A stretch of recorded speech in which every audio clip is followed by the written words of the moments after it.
వాగర్థావివ సంపృక్తౌ వాగర్థ ప్రతిపత్తయే జగతః పితరౌ వందే పార్వతీ పరమేశ్వరౌ. భజే శ్రీచక్రమధ్యస్థాం దక్షిణోత్తరయోః సదా శ్యామావార్తాళి సంసేవ్యాం భవానీం లలితాంబికాం. నమో మహద్భ్యో ఋషిభ్యో గురుభ్యః. అంతర్నిరంతరమనింధనమేథమానే, నువ్వు నిరంతరం మథనం చేయి. మథనం అనగా సాధన. ఈ సాధనమనే మథన చెయ్యగా చెయ్యగా చెయ్యగా చెయ్యగా కర్రలేవండి. అంతర్నిరంతరమనింధనమేధమానే, కర్రలు లేని అగ్నిట. అంటే నువ్వు లోపల సాధన కర్రల్లో, నువ్వు లోపలే నిరంతరం గురువిచ్చినటువంటి సాధనా పద్ధతి నుంచి నిరంతరం చేస్తే చేస్తే చేస్తే చేస్తే. అందుకే ఈ సాధన అంటే తక్కువ అనుకున్నారా? ఎంత వెచ్చించినా చాలదండి, జీవితం చాలదు. అంత సాధన చేస్తే లోపల ఒక్కసారి రగులుతుంది. ఎప్పుడు రగులుతుందో నీకు కూడా తెలియదు, నీ పని రుద్దడమే.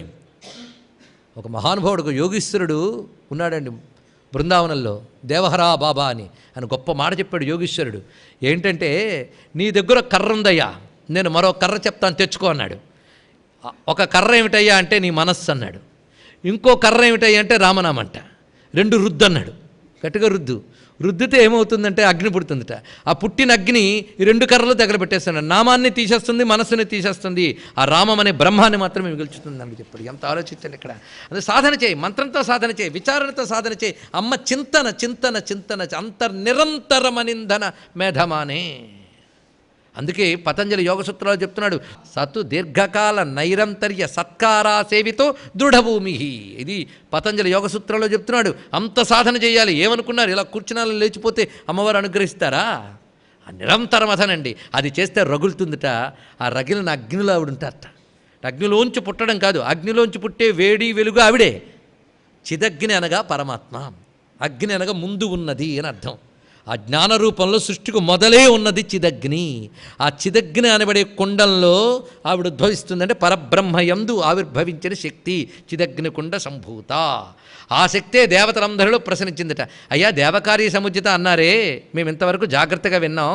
దేవతలందరినీ తగలబెట్టేసాక మరి దేవకార్య సముజ్జిత ఏంటండి? ఇది మళ్ళీ తర్వాతి ప్రశ్న. దేవతలందరినీ తగలబెడితే దేవకార్య సముజ్జిత ఏమిటి? ఇది మనం ఆలోచించవలసిన అంశం కదా.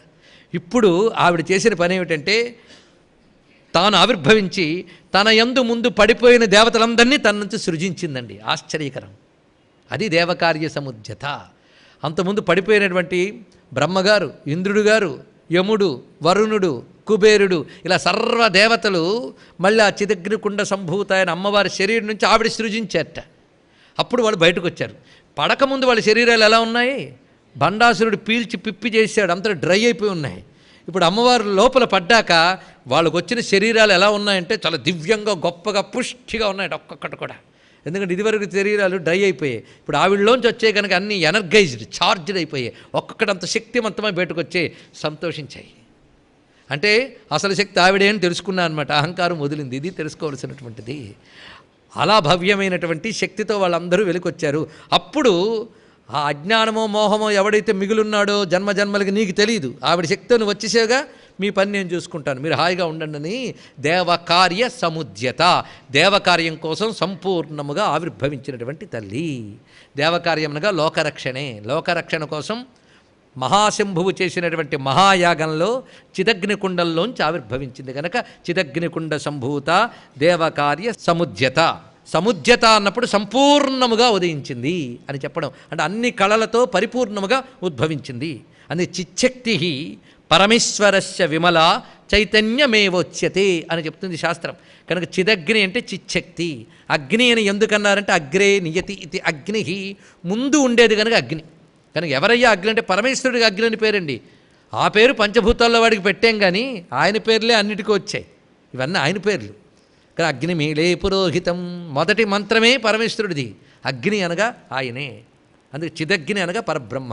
ఆయన యొక్క శక్తి గనక పరబ్రహ్మ నుంచి వ్యక్తమైన శక్తి చిదగ్నికుండ సంభూత. ఎందుకు వ్యక్తమైంది? దేవకార్య సముజ్జత. దేవకార్యం అనగా లోక నిర్వహణ. ఇంకో అద్భుతమైన మాట చెప్తున్నారండి భాష్యకారులు. దేవః అంటే ఈశ్వరుడు, దేవాహ అంటే దేవతలు. బహువచనంలో దేవతలు, ఏకవచనంలో ఈశ్వరుడు. ఏకో దేవః సర్వభూతేషు గూఢః ఉపనిషత్తు చెప్తోందిగా వాక్యం శ్వేతాశ్వతరంలో. కనుక దేవః అంటే పరమేశ్వరః. పరమేశ్వరస్య కార్యసిద్ధ్యర్థం సముజ్జత దేవకార్య సముజ్జత అన్నారు. పరమేశ్వరుని కార్యం కోసం ఆవిడ వచ్చిందిట. పరబ్రహ్మ నుంచి వచ్చిన శక్తి ఎందుకు వచ్చింది? ఆయన పని కోసం వచ్చిందిట. ఆయన పని ఏమిటి? ఆయన పనులు సృష్టి, స్థితి, లయ, ఇంకా చెప్తే తిరోధాన, అనుగ్రహ. ఇవి ఆయన 5 పనులు. 5 పనులు కావాలంటే శక్తి రావద్దండి. నేను మాట్లాడాలంటే నాలో మాట్లాడడం అనే శక్తి బయటికి రావాలి. కనుక ఆయనకి 5 చేయాలంటే ఆయనలోంచి 5 రకాలుగా శక్తి రావాలి. కనుక సృష్టి ఆదియందు చిచ్చక్తి అయినటువంటి ఆ తల్లి చిదగ్నిస్వరూపుడైన పరమేశ్వరుడి నుంచే వ్యక్తమయ్యి ఈ దేవకార్యం అనగా ఈశ్వర కార్యమైన సృష్టి స్థితిలయల కోసం వచ్చింది. ఇదొక అర్థం అండి. ఎన్ని ఉన్నాయో అన్నీ గుర్తుపెట్టుకోవాల్సినవే. ఒకవైపు కథ కనబడుతుంది, ఒకవైపు పరమార్థం కనబడుతుంది. ఇప్పుడు కథపరంగా మనం పరిశీలిస్తే అమ్మవారు ఆ విధంగా దేవకార్య సముజ్జతగా ఉద్భవించారు. ఉద్భవించినప్పుడు ఎలా వచ్చారో చూడండి ఒక్కసారి. ఎలా కనబడుతుందో దేవతలందరూ ఆవిడ నుంచి బయటకు వచ్చారు. ఇప్పుడు సృష్టింపబడి ఆ సృష్టింపబడి దేవతలందరూ ఎక్కడి నుంచి సృష్టింపబడ్డామో చూస్తున్నారు. ఎదురుగా ఉన్న మహాశంభువు అంతవరకు యజ్ఞం చేసినటువంటి ఆయన కూడా పరిశీలిస్తున్నాడు. అగ్నిహోత్రంలో ముందుగా కనబడింది ఏమిటి అంటే ఒక వెలుగు పుంజం కనబడిందండి. భగవంతుడు సాక్షాత్కరించినప్పుడు ఎలా ఉంటుంది అనేది యోగులు వర్ణించగలరు. ఎందుకంటే వాళ్ళకే ఆ సాక్షాత్కారం ఉంటుంది కనుక. పురాణములన్నీ వర్ణిస్తున్నాయి. మొట్టమొదటి జ్యోతి కనబడుతుందట. ఆ జ్యోతి క్రమక్రమంగా ఒక రూపం స్వీకరిస్తుందట. అంటే ఏ రూపము లేని పరమాత్మ ముందు కాంతిపుంజంగా గోచరించి అది నిరాకార తత్వానికి సంకేతం. తర్వాత ఒక సాకార రూపం తీసుకుంటుంది. అందుకే ద్వే బ్రహ్మణి వేదితవ్యే మూర్తంచ అమూర్తంచ అని చెప్తారు. మూర్తము అమూర్తమని బ్రహ్మమునకు 2 విధములైనటువంటి నామములు ఉన్నాయని శాస్త్రం చెప్పిన అంశం ఇది. అందుకే అంతవరకు అమూర్తమైన పరమాత్మ శక్తి ఇప్పుడు మూర్తమంతం అవడం కోసమని ముందు జ్యోతిపుంజంగా కనబడింది. ఆ జ్యోతిపుంజం క్రమంగా రూపం ధరిస్తుంది. ఆ జ్యోతి ఎలా ఉన్నదో వర్ణిస్తున్నారు ఇక్కడ. ఉజ్జద్భాను సహస్రాభ. ఆ జ్యోతి ఎలా ఉన్నది? ఉదయిస్తున్న సూర్యులు 1000 మంది ఒక్క దగ్గరుంటే ఎలా ఉంటుందో అలా ఉందిటండి. ఉజ్జద్భాను సహస్రాభ. ఒక ఆయన అన్నాడు, అలా అర్థం చెప్పకూడదండి, ఉదయిస్తున్న భానుని యొక్క 1000 కిరణముల్లా ఉన్నది అన్నారు. పోనీ అది బాగానే ఉంటుంది. అప్పుడు భానుడెవడు కిరణములెవడు చక్కగా చర్చ చేసుకోవచ్చు మనం. మొత్తానికి ఉజ్జద్భాను సహస్రాభ. అమ్మవారు ఉదయించినప్పుడు వచ్చే ఎర్రదనం ఎలా ఉందండి అంటే పోల్చి చూసి చెప్పాలి అంటే ఒక్క సూర్యుడు చాలట. అది గొప్ప విషయం. ఇక్కడ 1000 కొలది సూర్యులు, ఇక్కడ సహస్రం అనంతవాచి. అనంత సూర్యులు ఉదయిస్తున్న సూర్యులు ఒక్క చోట ఉంటే ఎలా ఉంటుందో అలా ఉందిటండి ఇక్కడ. నిజానికి ఉదయిస్తున్న సూర్యులు అని చెప్పడంలో ఎర్రగా ఉందని చెప్పడం. ఉదయిస్తున్న సూర్యుడు ఎర్రగా ఉంటాడు కదా, అందుకు ఉదయిస్తున్న సూర్యుడు ఇది ప్రథమం. అది 1000 కొలదని చెప్పడంలో అర్థం ఏంటి? ఒక్క సూర్యుడినే మనం తేరిపారు చూడలేమే, 1000 కొలది చెప్పడంలో అర్థం ఏమిటి అంటే అసలు అందరూ సూర్యులు ఉన్నారు. విజ్ఞాన శాస్త్ర ప్రకారంగా మనం చూసినా లెక్కలేనంత సూర్యులు ఉన్నారా లేదా ప్రపంచంలో. ఇందరు సూర్యులకి వెలుగునిచ్చిన శక్తి మాత్రం ఒక్కటే అమ్మవారు. అందుకు అవిద్యానామంతస్తిమిరమిహిర ద్వీపనగరీ జడానాం చైతన్యస్తబకమకరంద శృతిజరి. అందుకే 1000 కొలది సూర్యులకు కూడా వెలుగునిచ్చినటువంటి తల్లి అంత కాంతితో వచ్చిందట. ఈ చెప్పడంలో ఉద్దేశం ఏంటంటే మన కంటికి ఒక్క సూర్యుడు కనబడుతున్నాడు, 1000 కొలది సూర్యుల కాంతి మన కంటితో చూడలేం. అంటే అమ్మవారు మన కంటితో చూడలేని అలౌకిక తేజస్సు అని చెప్పడం కోసం ఇలాంటి వర్ణన చేస్తున్నారు. అలౌకిక తేజస్వరూపంగా ఎర్రగా వచ్చింది ఉజ్జద్భాను సహస్రాభ. ఎప్పుడైనా చూడండి, చీకట్లో మనం ఉన్నప్పుడు ఒక్కసారి లైట్ వేయగానే అది బల్బా ఏమిటో మనకు ముందు తెలియదు. ఆ వెలుగు కళ్ళు ముందు చెదిరిపోతాయి. తర్వాత మనకి ఆ వెలుగు కళ్ళు అలవాటు పడ్డాక ఆ బల్బు పరిమాణం అంత అప్పుడు కనిపిస్తుంది. అవునా లేదా? అలా వీళ్ళకు కూడా ముందు అమ్మవారు రాగానే ఆవిడ రూపం ఏంటో ముందు కనబడలేదండి, ఆవిడ వెలుగు ముందు కనబడింది. అది ఎలా ఉంది? ఉజ్జద్భాను సహస్రాభ. నెమ్మదిగా అలాగా చూసేట, చూడగానే అందులో రూపం కనబడుతోంది. చతుర్బాహు సమన్విత. 4 చేతులతో అమ్మవారు గోచరించారు. ఆ 4 చేతులతో ఉన్న తల్లిని మనము చూద్దాం. ఎర్రని కాంతుల వెలుగు క్రమక్రమంగా రూపస్వీకారం చేసింది. అమూర్తము మూర్తమైంది, నిర్గుణము సగుణమైంది, నిరాకారం సాకారమైంది. ఎందువల్ల? ఆవిడ దయ పుట్టి అనుగ్రహించాలనుకుంది గనక సాకార రూపంగా ప్రత్యక్షమవుతోంది ఆ తల్లి. మొత్తం దేవతలకి పరశంభువుకి కూడా కనిపిస్తోంది ఎదురుగా. అలాగ చతుర్బాహువులతో ఉందిట. అయితే చిత్రం ఏంటంటే ఉజ్జద్భాను సహస్రాభ తర్వాత మీకు అమ్మవారి కిరీట వర్ణనకు కొన్ని నామాలు ఉన్నాయి మధ్యలో. నిజారుణ ప్రభాపూర మధ్యద్బ్రహ్మాండ మండలి ఇవన్నీ. అప్పుడే చతుర్బాహువులు ఎందుకు చెప్పారు? ఇక్కడ చతుర్బాహువులు అంటే 4 చేతులు అని అర్థం చెప్పడమే కాదు, చతుర్బాహు అంటే చతురస్రము, స్క్వేర్ అని అర్థంట. అంటే ఇప్పుడు మనం లలితోపాఖ్యానం ఆర్డర్ ప్రకారంగా చూద్దాం. ముందు కాంతిపుంజం కనబడింది కదా, ఆ కాంతిపుంజంలో ఒక చతురస్రం కనబడిందిట. ఆ చతురస్రాన్ని చూస్తున్నారు. అమూర్తము మూర్తమైంది, నిర్గుణము సగుణమైంది, నిరాకారం సాకారమైంది. ఎందువల్ల? ఆవిడ దయ పుట్టి అనుగ్రహించాలనుకుంది గనక సాకార రూపంగా ప్రత్యక్షమవుతోంది ఆ తల్లి. మొత్తం దేవతలకి పరశంభువుకి కూడా కనిపిస్తోంది ఎదురుగా. అలాగ చతుర్బాహువులతో ఉందిట. అయితే చిత్రం ఏంటంటే ఉజ్జద్భాను సహస్రాభ తర్వాత మీకు అమ్మవారి కిరీటవర్ణనకి కొన్ని నామాలు ఉన్నాయి మధ్యలో. నిజారుణ ప్రభాపూర మధ్యబ్రహ్మాండ మండలి ఇవన్నీ. అప్పుడే చతుర్బాహువులు ఎందుకు చెప్పారు? ఇక్కడ చతుర్బాహువులు అంటే 4 చేతులు అని అర్థం చెప్పడమే కాదు, చతుర్బాహు అంటే చతురస్రము, స్క్వేర్ అని అర్థంట. అంటే ఇప్పుడు మనం లలితోపాఖ్యానం ఆర్డర్ ప్రకారంగా చూద్దాం. ముందు కాంతిపుంజం కనబడింది కదా, ఆ కాంతిపుంజంలో ఒక చతురస్రం కనబడిందిట. ఆ చతురస్రాన్ని చూస్తున్నారు. చతురస్రం అనగానే త్రైలోక్యమోహన చక్రం. ముందు శ్రీచక్రంలో మనకు కనబడే ప్రథమావరణ చతురస్రం. దాని లోపల మిగిలిన ఆవరణలన్నీ ఉంటూ మధ్యలో బిందువు ఉంటుంది. కనుక చతురస్రంతో కూడిన శ్రీచక్రము అందులో గోచరించింది, ఇది అర్థం. కనుక చతుర్బాహు సమన్విత అంటే శ్రీచక్ర స్వరూపిణి, ఇది అర్థము.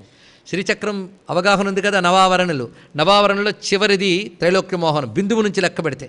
ఆరాధన క్రమంలో ముందు త్రైలోక్యమోహనకే మనం చేస్తాం, అది చతురస్రం. అందుకే త్రైలోక్యమోహన చక్రంతో కూడినటువంటిది అంటే మొత్తం శ్రీచక్రం వచ్చిందా లేదా అని. చతుర్బాహు అంటే త్రైలోక్యమోహన చక్రం, సమన్విత అంటే దానితో కూడిన మిగిలిన 8 ఆవరణలు అని. నవావరణ శ్రీచక్రము అగ్నిగుండంలో గోచరించింది, ఇది అర్థం. అందుకే 4 చేతుల తల్లిని మాత్రమే చెప్పడం కాదు, నవావరణ శ్రీచక్రం గోచరించింది మొట్టమొదట. అంటే దేవతారూపం ఎలా ఆవిష్కరింపబడుతుందో జాగ్రత్తగా శ్రద్ధగా గమనించండి, ధ్యాన దృష్టితో వినండి. ముందుగా కాంతిపుంజం శ్రీచక్రం అయింది. శ్రీచక్రంలోంచి ఇప్పుడు అమ్మవారి రూపం వెలికి రాబోతోంది. అంటే దేవతాకృతి ఎలా వస్తున్నది? ముందు అమ్మవారి యొక్క జ్యోతి, తర్వాత యంత్రము, తర్వాత విగ్రహం. కనుక విగ్రహానికి ఆ జ్యోతి పుంజానికి మధ్యలో యంత్రం ఉంటుందిట. అందుకే విగ్రహం కన్నా యంత్రం గొప్పది, యంత్రం కన్నా గొప్ప జ్యోతిష్యం. అది తెలుసుకోవాల్సింది. అందుకే విగ్రహంలో మీకు యంత్రము జ్యోతిష్యు 2 ఉంటాయి. ఇది పెద్ద రహస్యం. అని అమ్మవారు రూపస్వీకారానికి ముందు జ్యోతిపుంజం ఉజ్జద్భాను సహస్రాభ, యంత్రరూపం చతుర్బాహు సమన్విత. ఇప్పుడు ఆ 4 చేతుల్లో ఏం పట్టుకుందో చూద్దాం. చతుర్బాహు సమన్విత రాగస్వరూప పాషాఢ్య క్రోధాకారాంకుశోజ్వల మనోరూప ఇక్షుకోదండ పంచతన్మాత్ర సాయక. మొత్తం ఇప్పుడు ఈ 4 నామాలు కలిపి అమ్మవారు 4 చేతుల్లో ఏముందో చూపిస్తున్నారు. పాశము, అంకుశము, చెరకు విల్లు, పువ్వుల బాణాలు, ఇవి కదా 4. ఆ 4 ఏమిటో చెప్తున్నారు. మనోరూప ఇక్షు కోదండ. ఆవిడ ఇక్షు కోదండము అంటే చెరకు విల్లు, మనోరూపము అంటే మనస్సునే చెరకు విల్లుగా పట్టుకున్నారు. ఇది అదేవిధంగా పంచతన్మాత్ర సాయక 5 పువ్వుల బాణాలు పట్టుకున్నారు. ఆ పైన 2 చేతుల్లో రాగస్వరూప పాషాఢ్య క్రోధాకార అంకుశోజ్వల. రాగము పాశముగా పట్టుకున్నారు, క్రోధము అంకుశంగా పట్టుకున్నారు, పంచతన్మాత్రలు 5 పువ్వుల బాణాలుగా పట్టుకున్నారు, మనస్సుని చెరకవిలుగా పట్టుకున్నట్ట, పట్టుకుని గోచరిస్తున్నట్ట. అమ్మవారి స్వరూపం ప్రకాశ విమర్శ రూపం అని చెప్తూ ఉంటారు. ప్రకాశ విమర్శ, ప్రకాశము అంటే శివస్వరూపం, విమర్శ అమ్మ రూపం. ప్రకాశ విమర్శ అంటే ఏమిటో కాదండి, తేలిగ్గా అర్థమయ్యేటట్టు చెప్తాను. జ్యోతిని ప్రకాశం అనాలి, వెలుగుని విమర్శ అనాలి. తెలిసిపోయింది కదా. విమర్శ అంటే విమర్శము అంటే వ్యాపించుట, వ్యాపించేది వెలుగు. జ్యోతి వ్యాపించదు, వెలుగు వ్యాపిస్తుంది. గట్టిగా మాట్లాడితే జ్యోతే వెలుగుగా వ్యాపించింది. కానీ జ్యోతి కదలకుండా ఉంది, వెలుగు కదులుతూ ఉంది. అందుకే జ్యోతిని స్థాణు స్థిర అన్నారు, వెలుగుని చలన చైతన్యం అని అంటున్నాం. కనుక అది విమర్శ, అది వెలుగు. జ్యోతి ప్రకాశ, ప్రకాశ విమర్శ. ఇది సాధారణంగా శ్రీ విద్యా ఉపాసకులకు వచ్చే పదం ఇది. కనుక ప్రకాశ విమర్శ, ఇది శివ శక్తి. ప్రకాశ శివ, శక్తి విమర్శ. విమర్శ రూపిణి విద్య అక్కడ పనికొస్తుంది, ఇంత వివరించక్కర్లేదు, అప్పుడు తెలిసింది కదా. అది విమర్శ ప్రకాశ, ఇదే శివశక్తి ఐక్య రూపం అంటే. వీళ్ళిద్దరికి ఏకరూపం ఎందుకన్నారంటే జ్యోతికి వెలుగుకి ఎంత ఏకత్వం ఉన్నదో ప్రకాశానికి విమర్శకి అంత ఏకత్వం ఉందండి. చూసారా, గది నిండా వెలుగు వ్యాపించింది, దీపం మాత్రం గోడ మీద ఉంది. అలాగే ప్రపంచం నిండా శక్తి వ్యాపించింది, దీనికి అతీతమైనది, ప్రపంచానికి అతీతంగా శివజ్యోతి ఉన్నది. ఇది ఒక్కటి తెలిస్తే శివశక్తి ఐక్య రూపం అంతా ఇందులో ఉన్నది. కానీ దేవకార్య సముద్యత అన్నప్పుడు దేవ అనే దానిలో ప్రకాశ చూపించారు. అటు తర్వాత ఉద్యద్భాను సహస్రాభ అన్నప్పుడు విమర్శ రూపం చూపిస్తున్నారు. అది ఇంకా మనం పరిశీలిస్తే మన లోపల ఆత్మచైతన్యం ఒకటి ఉన్నది, అది ప్రకాశ రూపం. అది మన శరీరం అంతా వ్యాపించితే విమర్శ రూపం. ఇప్పుడు చూడండి, మీలో అమ్మవారిని చూడాలి, అది చిట్ట చివరికి రావాలి. మనలో అమ్మవారిని చూస్తే ఇంకా మనమనే అహంకారం ఉండదు, అహమిత్యేవ భవాని, అది రావాలి. ఇప్పుడు మనలో అమ్మవారు ఉన్నారు అంటే ప్రకాశ రూపం, అది విమర్శ రూపంగా శక్తిగా శరీరం అంతా వ్యాపించిపోయింది. చూద్దాం. అయితే వ్యాపించిన మనలో చైతన్యం 4 చేతిలో పట్టుకుని పనిచేస్తుంది. చేతిలో పట్టుకోవడం అంటే కంట్రోల్ అని అర్థం. ఈ 4 నడిపేది ఆవిడే. ఇప్పుడు మీరు ఆలోచించండి, శాస్త్రం జోలికి వెళ్ళొద్దు, ఎక్స్పీరియన్స్లోకి వెళదాం, అప్పుడు మీకు ఇంకా బాగా అర్థమవుతుంది. మన జీవితంలో ఉండేవి ఇప్పుడు చెప్పిన 4, అవునా కాదో మీరు చెప్పండి. ముందు వాటి అర్థం తెలుసుకుందాం. వెనక నుండి వెళ్దాం. పంచతన్మాత్ర సాయక. పంచతన్మాత్ర అంటే ఏమిటి చెప్పుకుని, శబ్ద, స్పర్శ, రూప, రస, గంధ. ఇది 5 అందరికీ తెలుసు కదా. బహుశా పదాలకు అర్థం తెలియకపోవచ్చు కానీ మన బతుకంతా ఏదేనండి. మన బతుకంతా ఇదే. శబ్దం వినడం, రూపం చూడడం, స్పర్శ పొందడం, రుచి పొందడం, వాసన, 5. ఈ 5 పొందడానికి మనకు 5 ఇంద్రియాలు ఇచ్చాడు భగవంతుడు. సరే, మన పనంతా 5 అనుభవించడం. ఈ 5 అనుభవించాలంటే మనకు మరొకటి కలియాలి, అది మనస్సు. అది లేకపోతే 5 అనుభవించాం. అవునా లేదా? ఇది కూడా మీ ఎక్స్పీరియన్స్లోనే చెప్పచ్చు. ఎలాగంటే ఇప్పుడు నేను మీకోటి చెప్తున్నాను, 2 వింటారు. ఒకరు పక్కకు వెళ్ళి అంటారు, అంత బాగుంది కదా ఇవాళ చెప్పినదని. అవునా, నాకేం అర్థం కాలేదమ్మా, అంతా ఏదో హై లెవెల్ అంటారు పక్కన. మరి 2 విన్నారే, ఎందుకు అర్థం కాలేదు? ఒక ఆవిడ చెప్తుంది, చెప్పద్దు నాకు నిద్ర వచ్చేసిందమ్మా అని. ఇప్పుడు ఏం చేస్తామండి? ఇంకో నాకు వినబడింది కానీ ఏంటి నిజంగా చెప్పారా, అయ్యో నేను చెప్పినట్టు గమనించలేదే అని. మరి నువ్వు ఉన్నావు కదా, చెవులు ఓపెనే కదా. 2లోకి శబ్దం వెళ్ళిందండి. శబ్దం గ్రహించే ఇంద్రియము అక్కడే ఉంది, శబ్దం ఇక్కడే ఉంది. కానీ ఒక ఆవిడికి లోపలికి వెళ్ళింది, ఒక ఆవిడకి లోపలికి వెళ్ళలేదు. ఎందువల్ల? మనస్సు అనేది లేదు. అది ఒకటి. ఉట్టి బాణాలు దేనికి పనిచేయవు, ధనస్సు కలవాలి. అందుకే పంచతన్మాత్రలకి మనస్సు కలవాలి.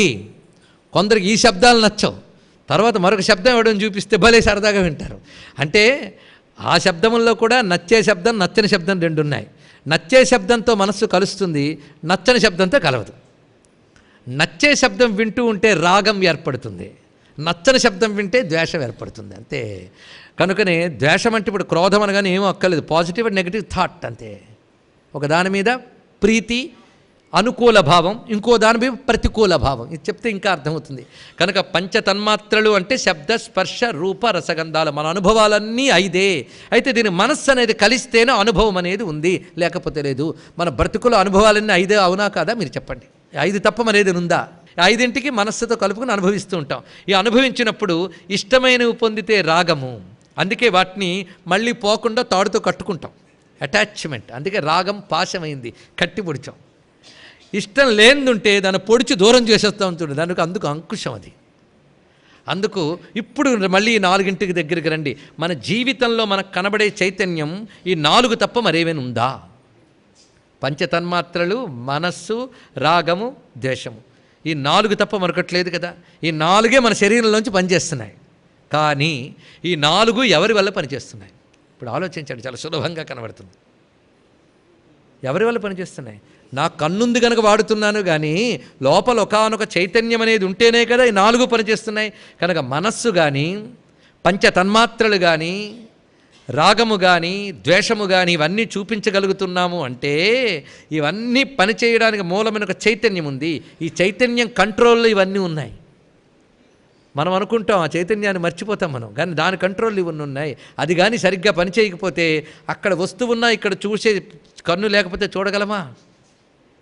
మనస్సు లేకపోతే అనుభవించగలమా? అందుకు ఇవన్నీ ఎవరి చేతిలో ఉన్నాయి? లోపల చైతన్యం చేతిలో ఉన్నాయి. కనుక చైతన్యము చేతిలో 4 ఉన్నాయి. మరి 4 పట్టుకోవాలంటే 4 చేతులు ఉండాలిగా. అదే చతుర్బాహు సమన్విత. అప్పుడు మనం తెలుసుకుంటే మన లోపల ఉన్న చైతన్యమే ఈ 4ంటిని నిర్వహిస్తోంది. ఈ 4ంటిని నాలోనే నిర్వహిస్తోందా? అందరిలో కదా. ఇప్పుడు భగవత్పాదుల మాటకు రండి. త్వయి మయి చాన్యత్రైకో విష్ణు వ్యర్థం కుప్యస మయ్యసహిష్ణు. మీలో నాలో అందరిలో ఆ తల్లి పనిచేస్తోంది. అందరిలో ఉంటూ ఆ తల్లి నిర్వహించే పని ఇది. కనుక ఈ 4 ఆవిడ చేతిలో ఉన్నాయని ఎవరైతే తెలుసుకుంటారో వాడికి ఇంక ఏ బాధ లేదండి. అలా కాకుండా ఈ 4 చేతుల్లో మనం పడిపోతున్నాం, వచ్చింది బాధ. అది వచ్చింది. అందుకే 4 అమ్మవారివే అని తెలిసాక ఇంకా మనవి కావు. ఇప్పుడు అహం ఎవరైపోయారు? కనుక నా చేతిలో ఉన్నాయి కాదు, ఇవన్నీ అహం ఆవిడ చేతులు ఉన్నాయని. అందుకే ముందే ఇది అర్థం చేసుకోండర్రా అని చెప్పడం కోసం మనోరూపేక్ష కోదండ పంచతన్మాత్ర సాయక రాగస్వరూప పాషాఢ్య క్రోధాకారాంకుశోజ్వల. ముందు అమ్మవారి చేతుల్ని వర్ణించారు చూడండి, ఇంకేమీ చెప్పలేదు. ఎవరైనా కాస్త ముఖం చెప్పి కదా రావాలి, ముందు అదే వర్ణించారు. ఇప్పుడు మళ్ళీ వెలుగును వర్ణిస్తున్నారు. నిజారుణ ప్రభాపూర మజ్జద్ బ్రహ్మాండ మండల. ఇదొక అద్భుతమైన వాక్యం. ఇది ఆ వచ్చిన తల్లి శరీరం నుంచి ఎర్రని వెలుగులు వస్తున్నాయండి. ఆ వెలుగులు ఎలా ఉన్నాయంటే ఈ ప్రపంచంలోకి ప్రసరిస్తున్నాయట ఆ వెలుగులు. ప్రతి బ్రహ్మాండము ఆ వెలుగులోనే మునకలు వేస్తుందిటండి. ఒక్కసారి ఆలోచించండి. ఇది అనేక బాల్స్ మనం పెట్టి ఒక లైట్ ఫోకస్ చేస్తే అన్నిటి మీద ఆ వెలుగు కనబడుతుంటుంది. అలాగే బ్రహ్మాండాలన్నిట్లోంచి అమ్మ వెలుగే ఉందిట. ఇంతవరకు వాళ్ళకి తెలుసుకోలేదు, ఇప్పుడు తెలుసుకున్నారు. బ్రహ్మాండాలన్నీ అమ్మ వెలుగుతోనే నిండిపోయి ఉన్నాయి. నిజ అరుణ ప్రభాపూర మజ్జత్ బ్రహ్మాండ మండల. అమ్మ యొక్క ఎర్రని వెలుగులు అనే ప్రవాహములో బ్రహ్మాండాలు మునకలు వేస్తున్నాయటండి. మజ్జత్ అంటే మునిగిపోవడం, ప్రవాహం. ఇక్కడ పూరము అంటే ప్రవాహం. నిజ అరుణ ప్రభాపూరము, వెలుగుల ప్రవాహంలో బ్రహ్మాండాలు మునకలు వేస్తున్నాయట. ఇది బాగా అర్థం కావాలంటే మంచి ఉదాహరణ చెప్తాం. గులాబ్ జాము పంచదార పాకంలో మునుగుతుంది. బాగా మునగాలండోయ్, అది బయటికి తేలితే మళ్ళీ రుచి రాదు. మునకలు వేస్తున్నప్పుడు బాగా ఎంత నానిపోతే అంత రుచి ఉంటుంది. అవునా లేదా? అందుకు ఆ పొడి పొడి గుండ్రంగా ఉన్నటువంటి గులాబ్ జాములు పంచదార పాకంలో వేయగానే కొంతసేపటికి నానితే అప్పుడు పంచదార పాకం లోపల గులాబ్ జామ్ ఉన్నది. అక్కడ పంచదార పాకమే గులాబ్ జాముల రసం. అది లేకపోతే గులాబ్ జాముకి విలువ లేదు. కనుకనే పంచదార పాకంలో గులాబ్ జాములు ఎలాగా మునకలు వేస్తున్నాయో అమ్మ యొక్క చైతన్యం అనే ప్రవాహంలో బ్రహ్మాండాలు మునకలు వేస్తున్నాయి. ఇప్పుడు ఆలోచించుకోండి. ప్రతి గులాబ్ జాములోని పంచదార పాకం లోపలకు చొచ్చుకుపోయినట్టే ప్రతి బ్రహ్మాండాల్లో అమ్మ చైతన్యం అనే రసమే నిండిపోయినది. నిజ అరుణ ప్రభాపూర మజ్జద్ బ్రహ్మాండ మండల.